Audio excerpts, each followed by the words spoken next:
Build creative confidence. Beat the inspiration addiction. Join the Writer's Gym. My guest at the Writer's Gym today is Graham Bartlett. After 30 years of policing, whereby Graham became Brighton and Hove Police's chief superintendent, a senior homicide detective and a public order and firearms commander, he is now a best-selling crime fiction and non-fiction author and police and crime advisor. Graham's debut non-fiction, Death Comes Knocking, written with Peter James, was a Sunday Times top 10 bestseller, and Peter and Graham followed this up with the critically acclaimed Babes in the Wood. Since then, Graham has had 3 solo crime novels published: Bad for Good, Sunday Times top 10 bestseller, winner of Crime Fiction Lovers Editor's Choice Award 2022, and nominated for Specsavers Debut of the Year 2022, Force of Hate, and City on Fire. As a police procedure and crime advisor, Graham works with over 200 authors and TV writers, including Peter James, William Shaw, Ellie Griffiths, Anthony Horowitz, Ruth Ware, Mark Billingham and the BBC, helping them inject authenticity into their work. He is a crime writing mentor with Jericho Writers, runs live and online crime writing courses, is a regular speaker at crime writing festivals, and appears in many true crime TV documentaries. Graham, as bios go, one of the things that just delights me is that we can absolutely see the interests and we can see how your career is built. It's a bit wordy though, isn't it? But it's great words. I wrote all that, so I only got myself to blame. Did you always know this was a direction you were heading in? Absolutely not. No, absolutely not. No, I joined the police when I was 18. Then there was only ever one plan for me, never a plan B. And I had a fabulous career in the police, 30 years in the police. And then I kind of stumbled into the writing world, really, completely by accident. Never had a notion of being a creative writer in any form. And just happenstance put me here, and now I kind of wouldn't want to be doing anything else. Something that struck me, I will be spoiler free, I always make a point of being spoiler free, but something that absolutely struck me particularly in Bad for Good, the importance as a writer and the importance as a police officer of thinking the unthinkable. And again, I'm not going to say anything about who does what in that. It's so tricky, isn't it, talking about books and not spoilers. Does that feel like the thing for you that I guess with certainly for me writing crime, or no, actually even for me reading crime, with something like Bad for Good, where the plot is based on something that somebody relevant, I think I can say this and be safe for future readers, would rather not be able to think is a possibility, and how we blindside ourselves. And I'm guessing that's a piece of human psychology you must have dealt with a lot. Absolutely. And I'm going to have to be very careful here as well, not giving anything away. Well, all 3 of my novels really take as a start point an as is. And then I kind of try and imagine how terrible things can get with the wrong people, with the wrong circumstances, with the wrong political pressures. And I stretch it as far as I can. And I'm pretty confident in saying that nothing that happens in any of my novels couldn't happen. It could happen. And, if the stars misaligned, then certainly what you're referring to in Bad for Good could happen, and it would be catastrophic. That, for me, I think is why reading crime fiction is something that I do recommend to clients who might not be writing crime fiction or be readers of crime fiction yet. But in terms of there not being things we can't do, or there not being directions in which we can't take it, I think it's a very good thing for memoirists as well, actually, that we can, unfortunately, train ourselves to think, am I allowed to use this story, or am I allowed to think this thought?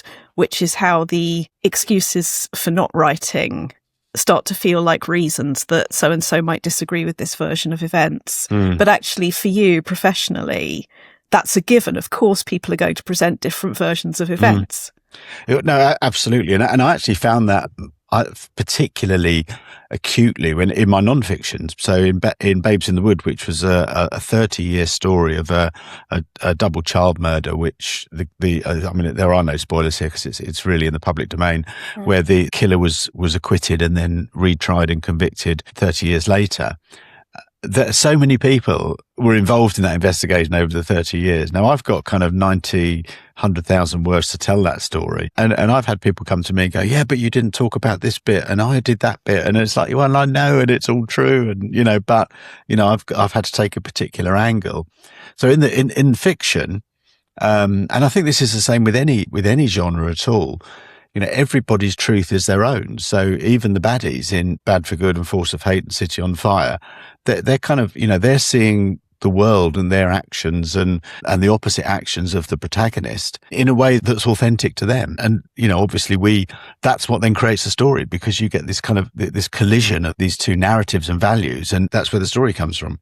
I don't know if it is for you, but certainly for me, it's a very enjoyable way of thinking that the phrase "get into the mind of the criminal" is how I find my keys when I've put them down around the house. So getting into the mind of a character who is fundamentally different in values to yourself or in circumstances to yourself, to me, that's the joy of it. That's the fascination. Over my police career, I've dealt with some people that have done some very, very bad things, terrible things, awful, unforgivable things, but very few people who are intrinsically evil. So in each of those people that have done the terrible things, that there has been a justification in their mind. And it's getting into that mindset and understanding, okay, why did you think it would be okay to stalk down and kill that person, or to fleece all those old people of all that money, or carry out that burglary of a children's home, or whatever it is? What's the mindset? And then when you're writing, then you can because all your characters, you want them to be relatable. So hopefully you can get that kind of rationale out, even if the reader hopefully won't agree with it, but at least they'll understand it. Can I talk around the idea of evil versus circumstances that you're touching on there? Regular listeners or my readers will be aware that I fictionalized a story about a stalker based on something that I'd experienced. Okay, yeah. And the reason I bring it up is when this thing happened, I received anti-Semitic emails that the language in them was so strong that I was standing next to this policeman who was saying, please send them to the police computer. And the police computer was rejecting the emails. We were standing there next to each other, trying to get the emails into the machine. And the machine was saying, no, thank you very much, because it was detecting all the language. Yeah. And I could feel the comedy as a writer brain, because it's never not there. I could feel the bit of you that's sort of narrating, so there was that side of it, but there was also the side that for this woman I represented pure evil, because A, I was Jewish, B, I was with a man that she considered hers, which needless to say was not how I saw it. But from her point of view, I was pure evil, and from my point of view, she was an anti-Semite with a history of physical violence. He'd arrived with a big bruise and a sort of blood coming out of his head. And so at that time I remember thinking, there is a story here, and it's about what people consider good and evil, because from our different points of view, it doesn't mean I equate them. I do not equate them morally.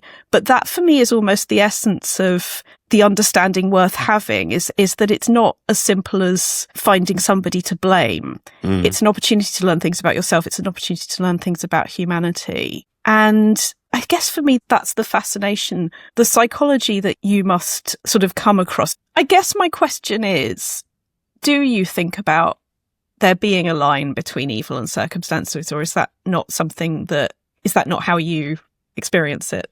Well, first of all, I'm really sorry you went through what you went through. Thank you. Because stalking is one of the most horrendous things, because you never know when it's going to happen again. You never know how it's going to escalate. So I'm really sorry you went through it. I mean, in terms of good and evil, I think there's a continuum. I think it's almost like a spectrum of people who kind of sit somewhere along that, and almost always there is and I'm not justifying what I'm about to say. Almost always there is some kind of trigger that makes people do bad things. So your stalker, for example, abhorrent as it is, will have honestly believed her misguided and vitriolic views about your faith and about your heritage, and about your partner, and about my motivation.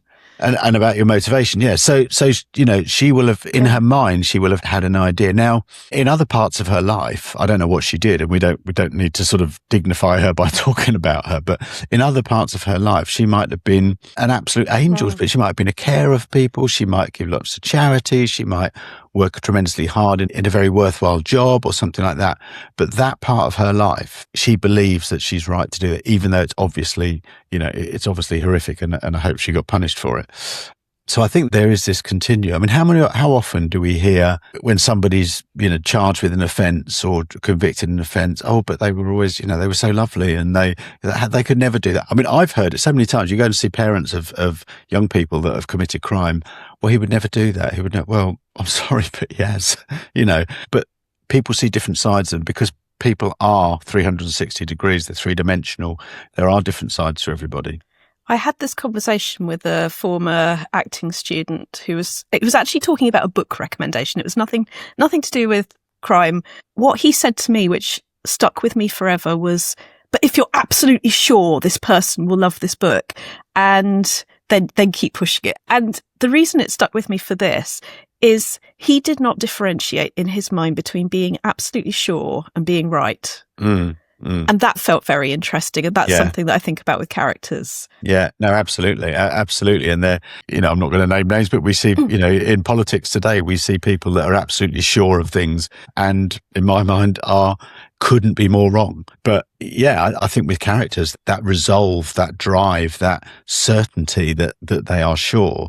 In City on Fire, which is a collision between big pharmaceutical companies and the police, the antagonist, Ben Parsons, absolutely believes what he's doing is right. And he's killing people, he's kidnapping people, he's intimidating people, all because he wants to flood the streets with heroin to enable his substitute opioid to be trialled in Brighton and therefore him to make huge amounts of money out of it and also to fund his mother to go to America for medical treatment. In his mind, the means absolutely justify the end. But, the reader hopefully will not side with him on that. But that's how I tried to create him. His certainty, even though he's wrong, is basically unassailable. And that's the secret, isn't it? It's how have they got to the point where that for them is the black and white morality of life. And it's so far off from potentially probably where we are. And is that a starting place for you as a writer?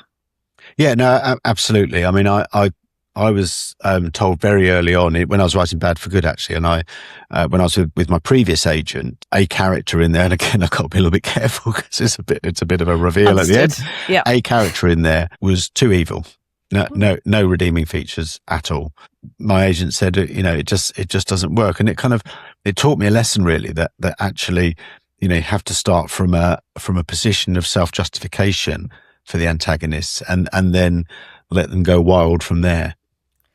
So starting with almost just taking the stalker example, you're right, she had a regular job. She actually worked in the same building as a member of my family and she never knew it. And I didn't know it until afterwards. But there was this whole absolutely, I think the word normal is quite poisonous at the best of times, but there's absolutely normal life going on. And then, as you say, there is this section that is separate, but it's based on something lit that match. There was something existing ethically, emotionally, that meant that the right triggers mean, excitement ensues. And I guess that's what you're talking about here, that it's not about going, this person is a 2D baddie, that they're just that's all there is to it. Because if there is, it's almost like the story is of less value anyway, isn't it?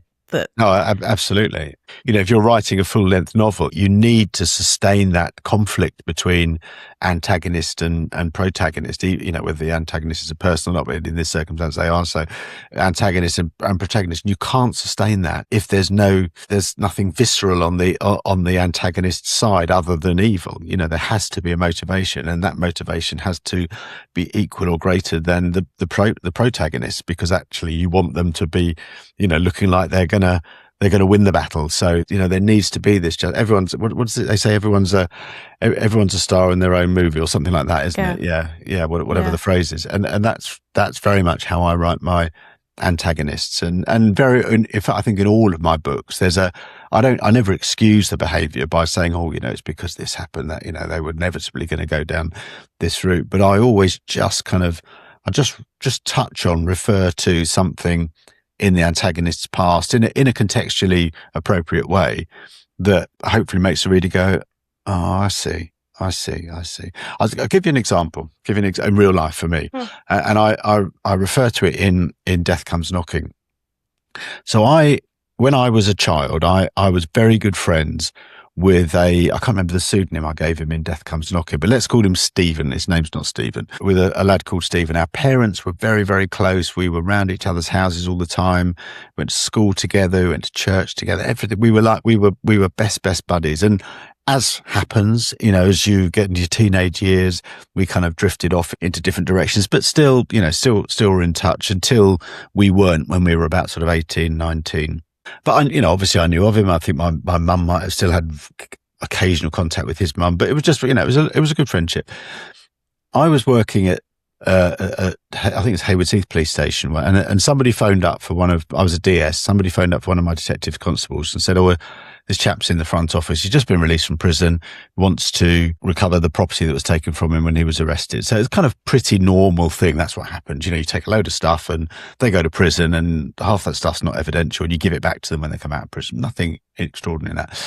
So I went downstairs because the DC wasn't around. I said, I'll come down and do it. It won't take 5 minutes. So I came downstairs, got the back of property, went into the interview room, and there was Stephen in the interview room.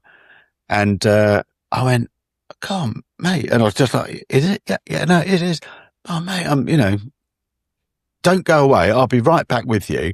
I've just got to go and give this stuff back to some bloke that's just come out of prison, but 5-10 minutes max. But hang on, we'll catch up." And he went, "I am that bloke. I'm the bloke that you've got to give the stuff back to." And I went, "I'm sorry." 2 hours later, I left that room.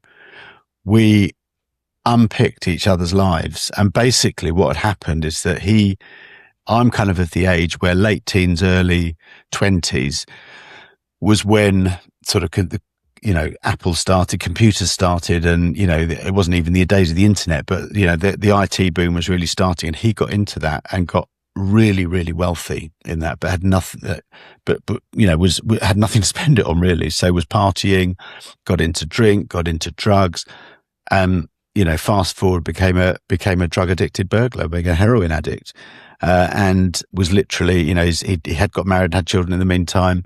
All that had gone because of his addiction. And basically he was living from, fix to fix to fix, day to day to day, into prison, out of prison, into prison, out of, that was his life. And he said, "This isn't the first time I've come to a police station to collect my property." He said, "I've been doing it for the last 10 years. What? So, and we started talking about, I said, "Well, how did that happen then?" Because we were kind of on the same tracks. We were literally, we had the same upbringing, same values, but, how did that happen?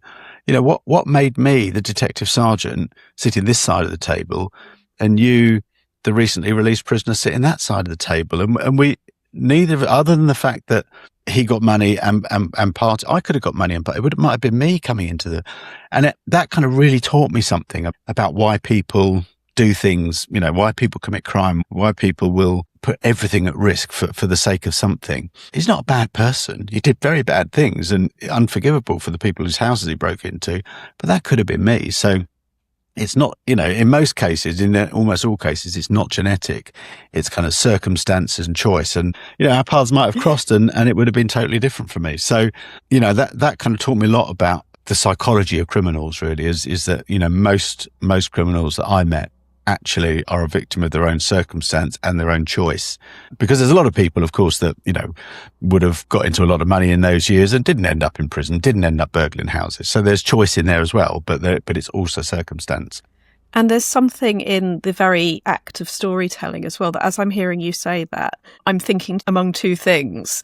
One, the story that you were telling yourself at the time shows that you do have that awareness and understanding of choice, but also that author brain, that making sense of the storytelling, it goes down the career route if we actively choose it to. But even if we don't actively become storytellers in that respect, noticing we're already storytellers, what am I entitled to? Who do I get to be? Is something that comes into us a lot. And this is why I do feel creative writing, not only for publication, but for understanding of our own psychology, is a very useful and important thing. Because that what if that you've just described, the circumstances of you and him, one of the things that comes into that is, how do I respond to the things that have happened to me? And since I mean, I'm sure we've all got our own examples, but since I've been more aware of the power of self-esteem, this is what's happening. It doesn't necessarily mean what I think it means. What else could I think it means?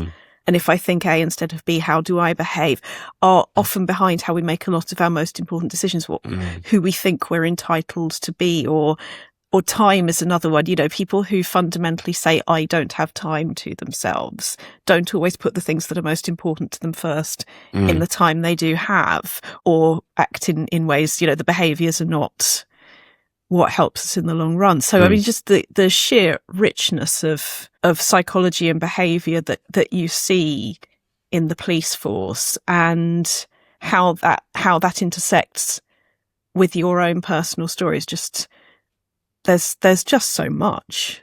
In the police, it's a bit of a cliche, but you see the whole of life's tapestry in the police.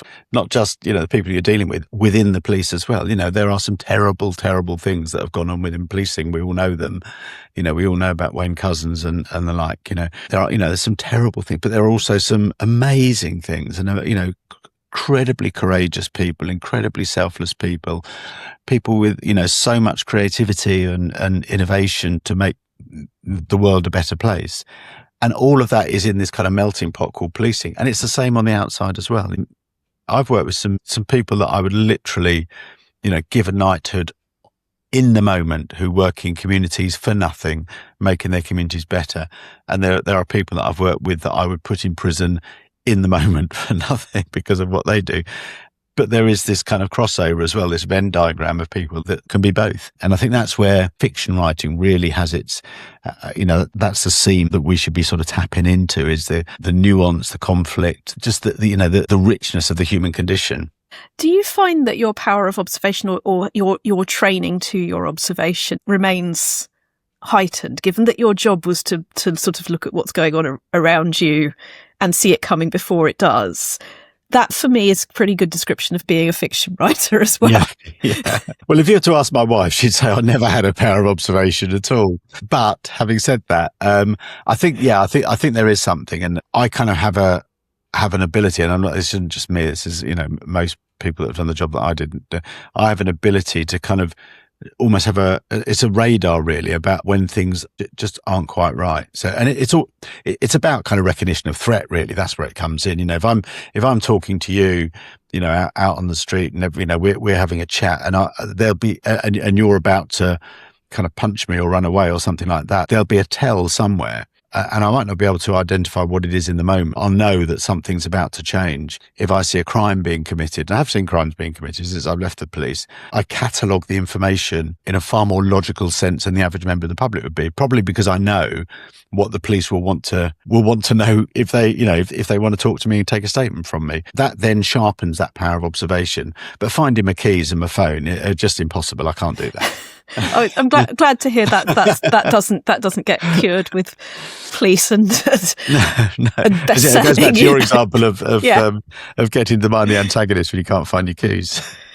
Something I hear from other ex-police, current literary, in that world, is the frustration when artists create circumstances that are just fundamentally not how it would go down. Where do you draw the line on that? I mean, either as a consultant or as an author, will you bend reality for the sake of the story? Yeah, well, obviously, I mean, I've got a thriving business out of this. So. But the most important thing to say is the story, or the story and the characters always come first. So you can have your cake and eat it. So, if you want your character to do a particular thing, I'll just give an example.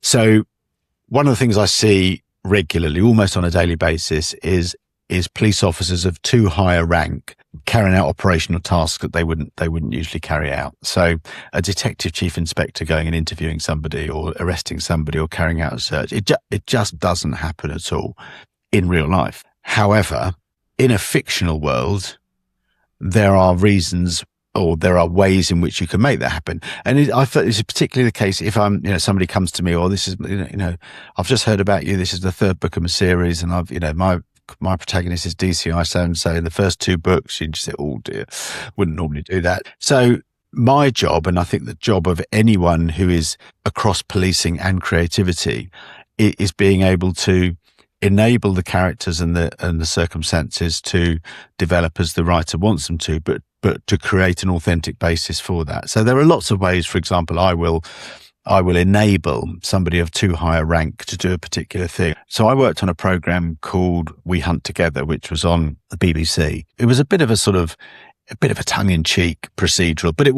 was also very, very dark. Now, on the second series, so I'd worked on the first series and given the advice on the scripts, etc.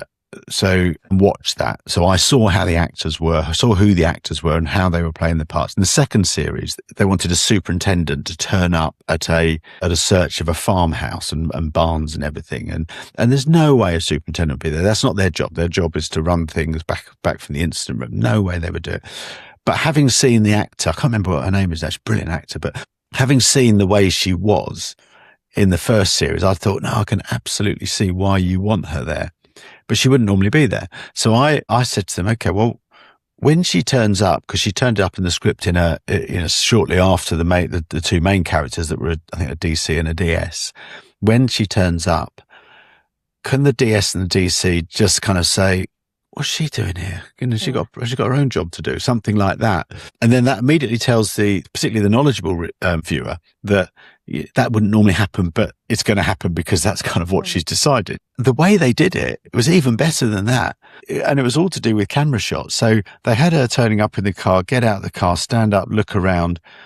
These two look at her, look at each other, mutual eye roll, and carry on. And that was all it needed to show that wouldn't normally happen. Now, somebody that's looking at, the reality versus fiction in too much of a sort of linear way would say, well, no, she can't be there. She can't be there. She needs to be talking to them on the phone if she's going to do that. Well, that's not the story. That's not what the characters are like. So you kind of have to work a way through it. Some things are just ridiculous. And, I'm not going to sort of give particular examples here, but some programs that are very successful and be recommissioned are lazy in terms of getting that authenticity into great drama. And it's finding the reasons, isn't it? Because your real life story that you told about meeting the person who's not really called Stephen on the other side of the desk, that happened because you happened to say, oh, it's going to take me 5 minutes, I'll go and ... So you've lived that. Exactly. Yeah. Even when I was was a very senior officer and I wouldn't normally see fresh air or breathe fresh air at all because I'd been stuck in the police station. I found myself in circumstances where I was out and about. So there's usually a way to do things. There's usually a way that you can manipulate. But I can understand where writers, both authors and TV writers, haven't even tried to understand the authenticity and the credibility of their story and characters and just kind of done it anyway. I think that's a bit insulting to the people that are doing the job day in, day out. And what I'm hearing from that is it's not about changing the circumstances, it's about building the motivation for the circumstances. Absolutely, yeah. So if you have a character, I mean, most people wouldn't survive now. Most middle-ranking officers wouldn't survive if they were kind of shouty, sweary, fly off the handle types. But if that's the character, then there's often work you can do earlier on in the story to try and make that sound credible, and that's kind of where I specialise really, is making the incredible credible. Actually, I might use that as a strapline. Well, you heard it here first, as does everybody else. I won't be taking an agent commission, though. You're fine. Something plot-wise that I feel is another really good influence that crime fiction has on me, on my clients, on whoever wants it really. The thing I do in my head is I use the clap emoji, the clap like that in the phone. I go, what happened? And that's how I catch myself if I'm going too far down the digression of how everybody's psychology is terribly interesting and, look at that picture on the wall and we've now been here for 7 hours and we really needed a line, obviously for the record, write it first, edit it later for the love of God. But it's that what happens, knowing what the spinal column of the story is absolutely vital unless you want to spend decades doing something that you could do better in a lot less. I feel like crime fiction is brilliant for that because it is what happened and it's not at the expense of the characterization, but it is very crucially about timing and interaction over introspection, which is the one that I want to copyright, is interaction over introspection. I mean, that to me is everything. So, it's do you feel like that's about crime fiction? Do you feel it's good discipline? 100%. And I do like your insistence on write first, edit later. That's exactly how I work. For me, when I'm writing, it's probably less what happened. It's what's this for? What's this scene for? What is this character for? What is this storyline for? Because story is about action, reaction, and then action, isn't it? So something happens, something else happens, and then something happens because of that. And it's kind of, and you have to have that. So, you can't, particularly, as you say, particularly in crime fiction, you can't go off into fantastical worlds, describing this beautiful meadow or this wonderful architecture or whatever. You want the guy being chased with a knife. That's what you want in crime fiction. And it is, for me, I mean, I'm told that I do try, which is quite a good, it's a good coincidence. I'm told I write very pacey fiction, and that's because it's always kind of, okay, right, what's happening because of that? What's happening because of that? What's happening because of that now? And it's kind of, but it comes out better after about the third edit than it does in the first draft, I have to say. And people need to trust that, don't they? I think that's what aside from if I did have my time machine, my first stop would be David Bowie in 75, but my second stop would be to go back as a writer and tell myself to go and do the what happened, so that you can save anything that doesn't actually fit here for a different story, because you're not killing things. You're taking them, you're giving them lots of space to run around in another Word document. No, exactly. Exactly that. Exactly. And do you overwrite when you're writing first draft? Do you overwrite words? Yeah, I do too. And I think that helps, because then you're forced then to trim things back. So you really everything's got to earn its place on the page. Something somebody said to me very early on, which covers a lot of ground, is save thy drafts. Because then you can safely cut whatever you need to see if it works. And it doesn't mean that it doesn't mean you've killed something. No. If you need the essence of it back, you can find it. I took a scene out of Bad for Good because I was really struggling with word count, and it was a bit of a vanity scene, to be honest, because I just wanted to write it. I can't tell you where, because I can tell you where it ended up. It ended up in a different form, but with the same kind of essence in City on Fire, because I just thought, I still love it, So 2 books later, I just thought, and I'm going to use it for this bit. And it was something that was very kind of real to me. Well, basically it was about responding to a police officer, being attacked call, and what it feels like to go to that, and, all your emotions, and, how your judgment can go and all that. So, but it didn't really have its place in Bad for Good, but it did in City on Fire. So I went, change that, put that in there, change a bit around it. So as you say, it's never lost. And it's a bit like gardening in a way, that I repotted something yesterday into something that the plant is, well, I say I did it, my neighbour is much better at it. Plants. You had people to do it for you. So what my friend Sandro did was take something that was in a less good flower pot. It's still attached to the same railings. It's still doing exactly what it was doing before, but because he's better at it, he was brilliant, actually. He gets this ball of roots, puts it in a new pot. It's doing the same job, but the whole thing looks more beautiful. Whereas if you feel that wherever things land the first time, that's it. All you're going to do is stagnate. And I love that as an example, that it is pottering around. It is, you can try things in different pots. You can make the thing look more like yourself, because what I do see, I expect you probably have students, clients like this as well, where people are so desperate to get the book published that they don't realize they might not be looking at the book. They might be looking at bits of 3 books that could all have enough space to run around. But if you're trying to pack every idea into too small a container, it's not going to be fun, and it's not going to flow. Yeah. And the more fun we have, the better it tends to go. No, absolutely. And some of the best books that I read are the ones that actually the story is quite simple. There's not lots of distractions going on, but it just keeps you locked into this particular story. And, I do wonder, as you say, whether the author, when they were thinking that, thinking, I'll take that bit out. That'll be the next book, and that'll be the next book after that, and that'll be the next book after that. And maybe that's why some people write so quickly and so diligently, is because actually they would have put it all in one book if they'd have had the chance.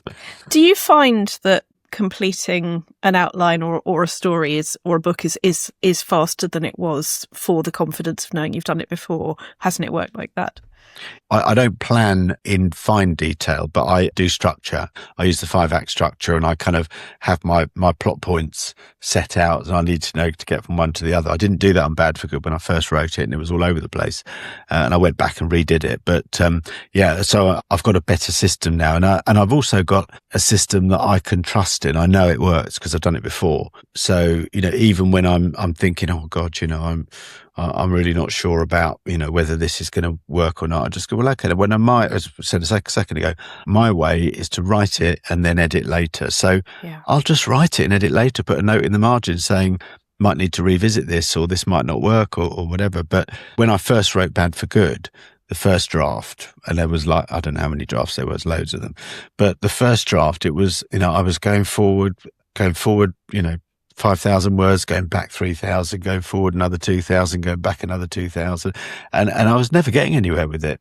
So, and now just writing and then editing, I'm much quicker, much more confident, and know that the process will out in the end. There's so much in that, isn't there, is knowing that whatever you're doing now is not the final thing you're doing. So to get on to the next thing is... And I think that's where debut writers struggle, because they obviously they read great books all the time. They go, I could never write like that. I could never write like Freedom McFadden or Steve Kavanagh or whoever. And you go, well, neither can they when they're doing their first draft. Yeah. This is stuff that's gone through lots of re-edits and feedback, and you're seeing the polished version. At the moment you've got the block of granite, and you're trying to make a sculpture out of it. This isn't the statue yet. The statue will be at the end, and you will get there. That is such a beautiful thing to remember, is that it is going to happen. You can't expect the statue to arrive before the process that makes the statue. Exactly. Yeah. What works for you as a writer, or what boundaries have you put in place so that you get the best out of your writing time, your writing life? I wish I was more disciplined than I was, would be the first thing. But when I'm writing first draft, I will generally set aside at least 2 hours in the morning just for writing, just for getting words on the page. And I tend to do it around 11 o'clock. And the reason I do that, I mean, we very sadly, we lost our dog just before Christmas, but it used to be tied in with the dog walk. So do the dog walk, come back, write for 2 hours. Now it could be a little bit more flexible, but just always try and write 2 hours, always try and get sort of 1,500, 2,000 words down. Might be rubbish words, but words down anyway. And just keep it that sort of 5 days a week. I'm not one of these people that needs to write or could write 7 days a week. I need a break, so 5 days a week, and just literally just write it down and not worry about the quality of it at that stage. In fact, I've a good friend of mine who people will have heard of, I'm sure most people would have heard of, Dorothy Coomson, says to me, because I kind of use her as a bit of a sounding board. If I say, oh yeah, but I'm not sure about this character, she says, don't worry about that. That's Graham's problem in 3 months' time. This Graham just has to get the words on the page. And so I very much separate the writing from the editing. The editing, which is actually my favourite part of the process, the editing and re-editing, I can just pick up and leave chapter by chapter, during the course. And I try and edit about 4,000 to 5,000 words a day if I can, but I don't beat myself up if I can't. So those 2 hours are sacred. That's get words on the page. Yeah. Then previously dog walk, now mentally dog walk. Yeah. Move a bit, and then edit. Yeah, if I'm editing something else, I won't edit while I'm writing the same book. So I've just finished a first draft. Well, I've just finished it. I finished it a little while ago, and now I'm editing that at the moment. But I'm also writing something new. So at the moment, I'm editing and writing. So that makes it, my writing day slightly longer. But so I had an episode. It's an interview every other week, and then it's me talking to everybody in between. And one of the questions that I asked was project or palate cleanser, because I'm a palate cleanser writer. What you're describing there, where you do something for 2 hours and then you have a break and your brain does something different, stage different project. I find that very cleansing. That helps me. If I am one project at a time, I get a bit commitment phobe. No, that's not fair. It isn't commitment phobe. I love the project, but I do find I work better if I go from one thing to another, whereas some people have to be, this is the thing. Yeah. I mean, I can't do that anyway, because I have such a heavy client load in terms of the advisory work that I have to fit that in as well. And can we talk about that actually, about just how you structure the time? Because I mean, I'm interested for myself too, because I see clients afternoon, evening more, and writing in the mornings. Is it like that? Is it different? Yeah, I try to keep those 2 hours, the 11 to 1 sacrosanct, but sometimes I'll shift them, but I will shift them. I won't kind of just go, oh, well, I'll just eat into that. If I'm doing sort of 1-to-1 advising, which is usually over Zoom or something like that, that tends to be afternoon, evening, because that tends to be when people are around anyway. If I'm doing manuscript reviews or part manuscript reviews or script reviews, then that's very much, I can fit that in. I can fit that in wherever. Sometimes, if I'm honest, the volume of advisory work means that, or maybe I've got to travel to go and do it or something like that, means that I can't actually get the writing in that day, but I try and make up for it elsewhere. But I do, pay it back. Yeah, absolutely. Yeah. And I'm quite good at writing and editing and working on trains and stuff like that. And I'm really good at using downtime for thinking too. And sometimes I don't even know I'm doing it. And suddenly I go, oh my God, do you know that? Yeah. I'm sort of at the gym or out, when we had a dog, but, out walking, we were walking at the weekend. Oh God, yeah, that, that's been troubling me so long. And it's so obvious now because just literally my brain is not wrestling with it anymore. It's just, it just hands it to you. Yeah, it does. With a little bone. Yeah.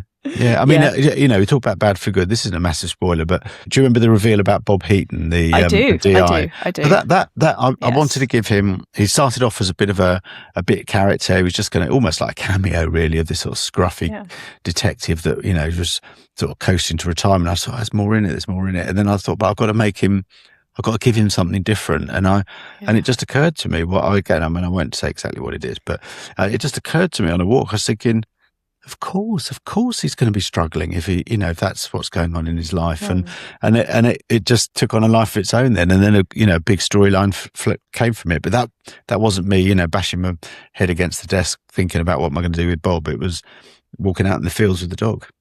And it hands it to you. And I think the through line of this conversation is motivation can mean that any action, any person you want to get in any place, you can do. It's not about feeling the idea doesn't work. It's about doing the groundwork underneath that so you have that motivation. Either looking back on you starting as a writer when you're talking to your clients, what are the things that you wish you'd known or that you gift to other people? I suppose the first thing is that if I can do it, anyone can do it, really. It's never too late. It's never too late to start. Perfection comes with hard work and trust yourself. I get so many, I'm sure you get it all the time. People say, oh, I'd love to write a book. I never thought I could. Well, you're never going to know until you try. And you might be right. You might not be able to do it, but you might be able to. And, so just give it a try. And it's that self-belief, that trust, that kind of, that understanding that everybody starts from somewhere. And why not make your somewhere here and now? That would be what I would say. I mean, as I said, I never had a notion of being a writer at all. It was only because, I got to know Peter James and he kind of suggested writing a non-fiction with him, that's really what got me into it. But if I did have a notion, then I hope that I would have thought, well, I'll try. I mean, I did, with fiction writing, I was writing non-fiction before. With fiction writing, I thought, can I actually tell a story? Can I make up a story and tell it? And it was hard work and it was lots of false starts. But I managed to do it in the end. And I've done it a few times since. So I was 58 when Bad for Good came out. I mean, I've been writing it since I was 12. No, but I was 58 when that came out. So it's never too late. And it is first and foremost about the joy that if there is a story in you, you're going to enjoy finding out. It's not about how fast can this happen. It's about how well can I write it. Yeah, no, exactly. Enjoy writing it. And everyone in the industry is always, agents and editors, but obviously there are deadlines. When you're contracted, there's deadlines, but they just say make this the best book it can be. Just make the don't rush it, don't push it. They'll come back and go, oh, yeah, cut 10,000 words off here, and you're 2 months late there. But essentially, it's making it the best story it can possibly be, and allowing that to be a problem for future you. Yeah, not exactly. Second guessing. Exactly that. Yeah. Exactly that. Absolutely. Respond to the evidence. You mentioned that you have a new podcast coming up. Yes. We haven't. We're going to record it soon. We're going to start recording. In fact, we're going to have a dummy record tomorrow. So 3 ex-cops, myself, John Sutherland, and Gary Wright, are going to present a podcast called Pros and Cons. And it's our strap line is books, crimes and nonsense. So it's going to be a really chatty kind of 3-way conversation. We're going to talk about, what's current around crime, what's current around policing, what's current around crime novels, TV drama, that sort of thing. We're going to have a guest every, we haven't really worked out how often we're going to, but we're going to aim to have a guest every episode, whatever the interval between episodes are. And initially those guests are going to be people who have got foots in both the criminal justice and the writing camp. So it'll be crime writers that have either been police officers or judges or lawyers or forensic scientists or whatever. And we're just going to have a very, very light-hearted kind of chat about it. I think that the trick will be keeping those two idiots in order, to be honest, because but we just thought it was a bit of might be just something fun to try. Lots of people are always interested in how do you become a cop and then a crime writer, and just talking about all of those areas together. That's what appeals to me, is that immersing yourself in the humour of it, in the shared references. You find out a lot about industries just through being in a room with the conversation. Yeah, we're going to do. Yeah, we're doing a dry run tomorrow, and then I'm not going to say who our first guest is, but it's a big name crime writer who's agreed to do it. So because this won't come out until at least May, probably people can go and find that after they have listened to this. So yes, I know I will be. Yes, and I don't know where you can find it at the moment, but Google will help you. Yes. So my website is www.policeadvisor.co.uk, and the website is basically the jump off point for any crime writer that wants any support around authenticity, credibility, facts around how crimes are investigated and what happens.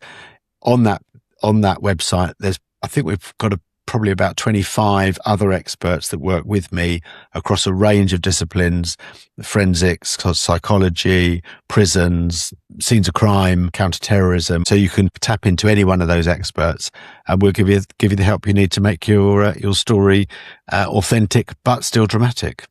And do you work with strictly crime writers only, or people who want to improve their plotting, get a bit more snappy? I do that as well. I do that as a separate thing with Jericho Writers. I run the crime and thriller course for Jericho Writers, where obviously it's themed around crime and thrillers, but a lot of the principles are the same around character and setting and dialogue and that sort of thing.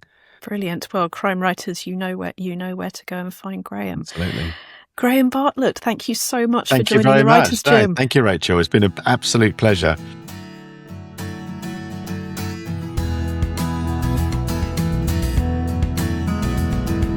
You've visited the Writers' Gym with author and coach Dr Rachel Knightley. Production and sound design are by Ashley Lexine, and theme music is by Chris Gregory.